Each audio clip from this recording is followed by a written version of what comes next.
Mr. Secretary, I want to return to the issue of the strikes in Syria last week and Senator Wicker's line of questioning about the timing of notification to Congress. You said that you, quote, should have notified Congress earlier. These attacks happened against our troops, killing one contractor early in the morning Eastern time. Do you believe that you should have notified us that morning while we were voting on amendments directly related to this kind of attack? Again, there is no connection between when we notified you, Senator, and your vote. The chairman and I were testifying that morning as well. So as soon as we came out of testimony, we began work on crafting response options. So. Secretary Austin, I don't believe you. I believe that your office specifically withheld notification of this deadly strike against Americans because the Rubio Amendment, on which we voted midday, directly touched on exactly this scenario, not repealing these use of force resolutions if the president couldn't certify that Iran was no longer attacking us in Iran and Syria. That's what I believe. Nothing you can say is going to change my belief about that. And I got to say, I think I speak for a lot of my colleagues. I just want to say, Senator, that is absolutely not true. Maybe you didn't personally do it. Maybe you didn't personally do it.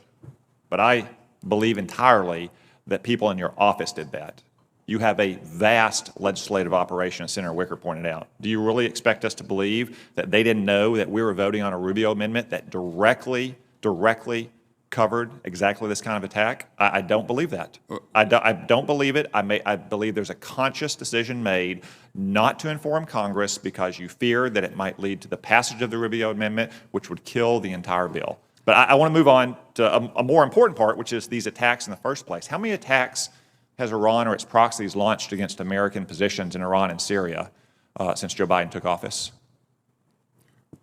There's been about 83 attacks, I think, since in the last several years. That's a lot of attacks over 2 years. How many times have we retaliated against Iran or its proxies? We've launched 4 major strikes, Senator, but an attack can consist of a number of things. It can consist of,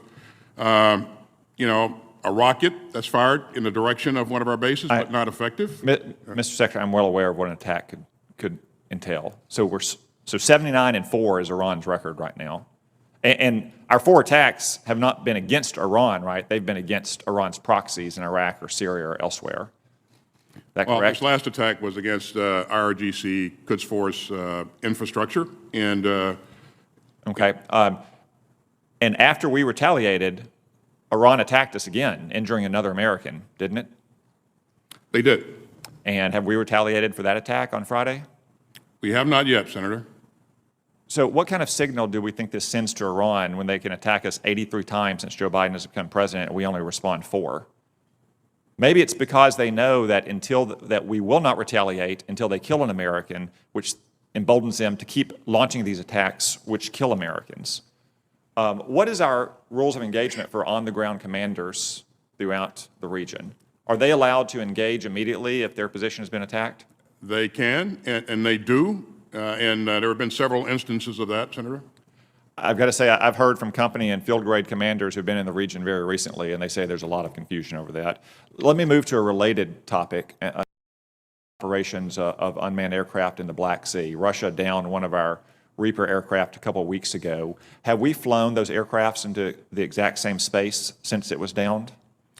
We have flown on the paths that we want to fly in the Black Sea to collect intelligence information. So that is that's far from a yes answer. I said, have we flown in the same airspace? You've said we've flown in the paths we want to fly to collect intelligence. So have we adjusted our flight patterns? Have we moved down to that airspace? We will fly the paths that we feel necessary to collect intelligence information. So according to an administration official from an article in CNN on March 21st, we're not flying in that airspace to, quote, to avoid being too provocative. So are we removing our aircraft out of the space from which that Reaper flew because we don't want to be too provocative towards Russia? Senator, you may have heard me say immediately after this incident that I told my counterpart that we're going to fly the skies, the international skies, and sail the seas as we wish. And so we continue to fly in that airspace. In the exact same airspace where that Reaper was downed? Again, You haven't pulled back from Crimea or from the Ukrainian or the Russian coasts. I recommend we take this to a closed We session. can. I think it answers the question, though, and it gets to the point I'm trying to make here. We continue to deter ourselves against our adversaries. We let Iran launch 83 attacks against us. We only respond 4 times. Russia downs one of our aircraft, and we pull back from that airspace, just like we've been delaying ballistic missile tests over the last 2 years, or over the last year, just like we let a Chinese spy balloon float across the country when we could have downed it across the Aleutians. Now, I don't necessarily think these are Secretary of Defense calls. I think these are Commander-in-Chief calls. But we shouldn't be surprised when our adversaries get emboldened and more aggressive in all these theaters when we continue to deter ourselves.